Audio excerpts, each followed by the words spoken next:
Hi again, Dallas Christian. Hi again, Jackson Christian. I'm thrilled to be back with you. I wanted to start this morning by explaining for just a brief second what I do. And it might help you understand, first of all, why I'm talking to you and why I'm here and why your schools reached out. But also may help you understand why I'm going down the road we're going to go down today. So my job, I'm the family life minister at Eastridge Church of Christ in Rockwall. But a specific part of my job, I'm a therapist. I'm a marriage and family therapist. I'm a licensed professional counselor. So I work with people in a mental health capacity. So that's my primary function. That's my primary job, and that's where my training is. That's all of my education is in therapy world, right? People come to me because they're not happy. And they want to be. Sometimes it's because they're not happy in relationships. Sometimes it's because they're not happy in their personal lives. But it's a lot of stuff that kind of goes with that, and I could explain in more detail. But the bottom line is, when I'm talking to people, it's because they're not happy, and they want to be happier. So that's the root of what I do for a living. And that's why I wanted to talk to you for a few minutes this morning about happiness. I think part of the reason that we struggle with finding happiness is because we don't really understand the process of it. We don't really understand really even what it is. At its core, happiness is a deep contentment. It's the ability to be okay with where I am right now. And in that state, happiness is very attainable.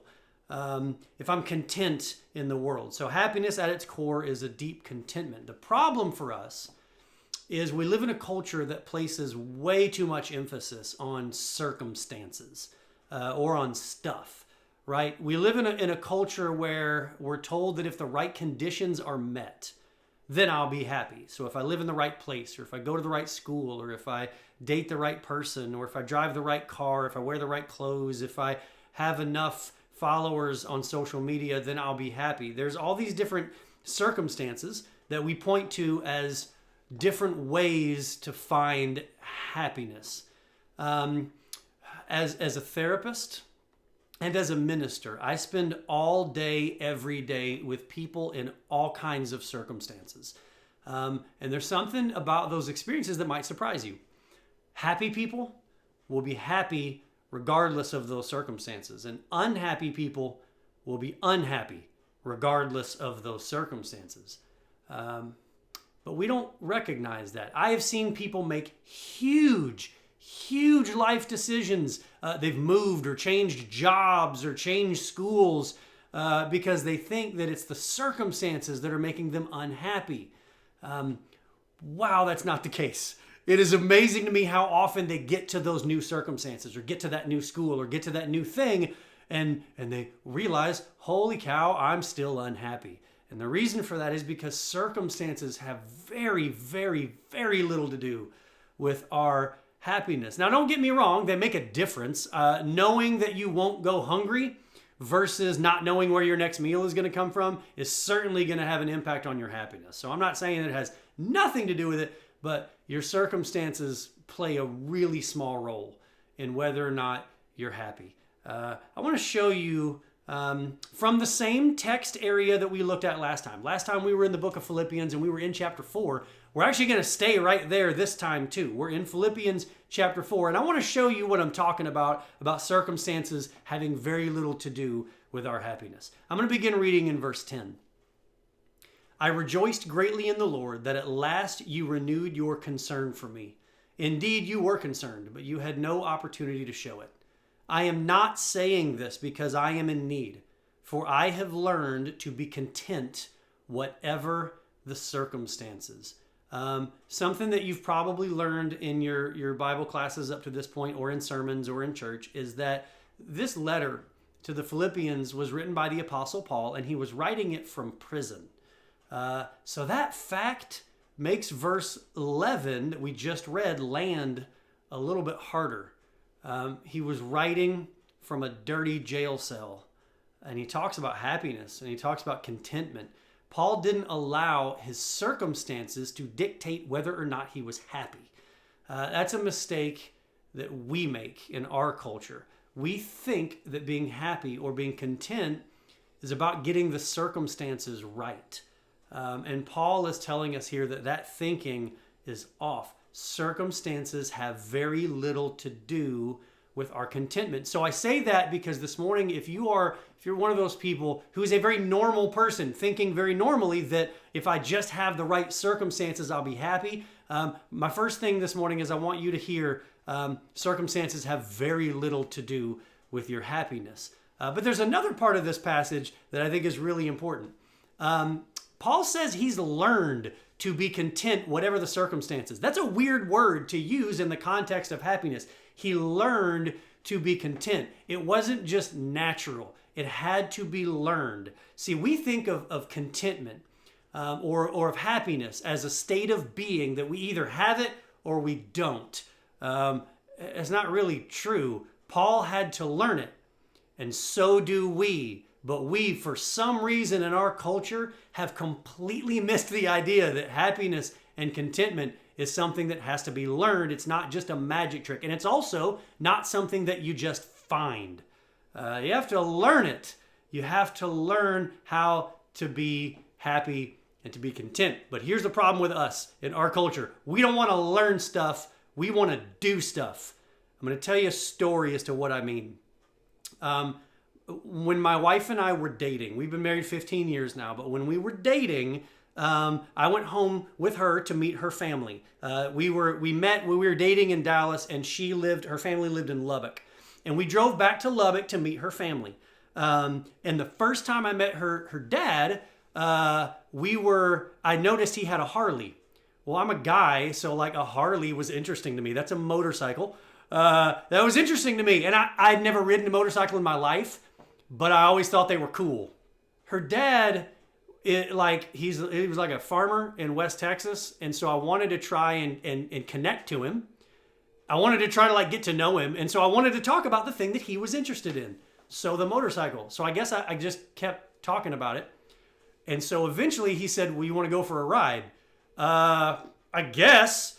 So he hops on the motorcycle, and then I had the most uncomfortable 30 seconds of my life because this guy that I just met, who's the father of the girl I'm dating, is sitting on a motorcycle, and I'm supposed to climb on behind him. So it's a weird position for a guy to be in. So I don't want to hug around his waist because that seems like I just met you and I'm dating your daughter. I don't think I want to hug you around the waist and lean in. But at the same time, I'm kind of scared. And so I didn't want to it is a weird situation to be in. But here's the thing. Here's the short version of the story. We get on the bike. We ride around the neighborhood a little bit. We come back. And then he like the nicest guy in the world. My father-in-law is one of the nicest guys in the world.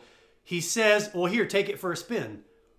I didn't pay any attention. Apparently he had been teaching me all about how to ride the motorcycle during our little trip around the neighborhood, but I didn't pay attention to any of that. And the reason I didn't pay attention to that is because I wanted to just ride the motorcycle. I didn't want to learn how to ride the motorcycle. So I said yes. I said yeah, I'll take it out and I'll go for a spin. So I did, and I was thrilled with the fact that somehow I was winging it. But I figured it out. And then I stopped, and I didn't listen to anything that he had said about how to stop and then put. So I stopped when I was done with the ride, and I put my foot down, not expecting the Harley to be really heavy, and it came down. So I laid down my future father-in-law's Harley Davidson the first time I met him. It took a long time to recover from that as a guy dating his daughter. The point though is, I didn't want to learn how to ride a motorcycle. I just wanted to ride it. And the problem is because I didn't take time to learn, I messed up the whole process. And it didn't go the way I wanted it to go. I think the same thing is true for happiness. We don't pay attention to how to create it. We just want to be happy. So with happiness or with contentment, the Apostle Paul is saying something in this passage that's really important. Happiness and contentment doesn't just happen. We have to learn it. So how do we learn contentment? I think the first answer to that question comes in the very next verse. So let's read verse 12. I know what it is to be in need, and I know what it is to have plenty. I have learned the secret of being content in any and every situation, whether well-fed or hungry, whether living in plenty or in want. I can do all this through him who gives me strength. Paul says in these few words, he says that he can relate to the person who has everything that they could ever want as much as he can relate to the person who has absolutely nothing. He says that true contentment is found in the same place regardless of circumstances. And what is that place? Verse 13, through Christ who gives me strength. For the record, verse 13 is one of the most misquoted verses in the Bible.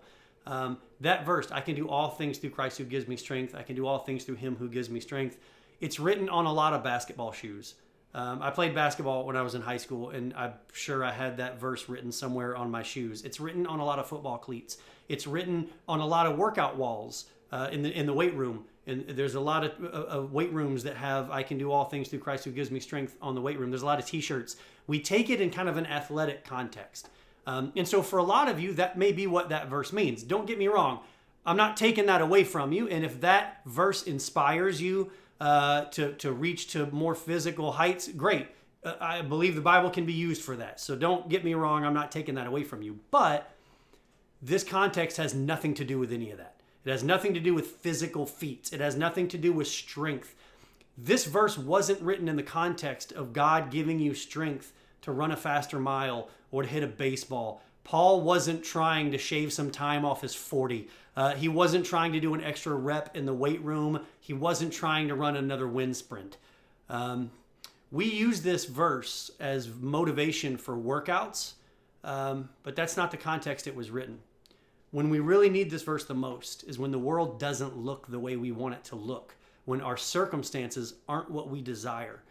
Paul is saying that he can be happy with no money because of Jesus. He can be happy when he loses everything because of Jesus. Paul is saying in this verse, he can be happy when everything that he thought was valuable was taken away from him. That's really powerful in the context of the world that we're living in right now in 2020. Paul is saying when all of this stuff gets taken away from me, when all the things that I thought made me happy are gone, I can still be happy. And I can be happy because of Jesus. God never promised us an easy life. He never guaranteed that we wouldn't struggle. In fact, the opposite. He guaranteed that we would struggle, that life would be hard. But when life gets really hard, we have to fight our tendency to think that God has stopped paying attention to us. When we look up and find ourselves in the middle of a pandemic, sprinkled with just a hint of civil unrest and rioting, it's easy to feel like we can't find happiness in those circumstances. Paul wrote instructions for us on how to be happy from a prison cell. And those instructions were to point us back to the strength that we get from a growing relationship with God. We were designed to need God. We were designed to seek him and to rely on him. And when we're doing those things, we are learning to be content. We are learning to find real happiness, even when the world feels like it's in total chaos. So that is my challenge for you today. My challenge for you today is to dig into that growing relationship. Dig in to that meaningful relationship with Jesus. And I think you'll find that in it, you have the capacity to find happiness that you could never find without it. And in it, you find the capacity to be happy even when the world seems like it's self-destructing. Stick around for our discussion questions on this topic, and I look forward to speaking to you again soon.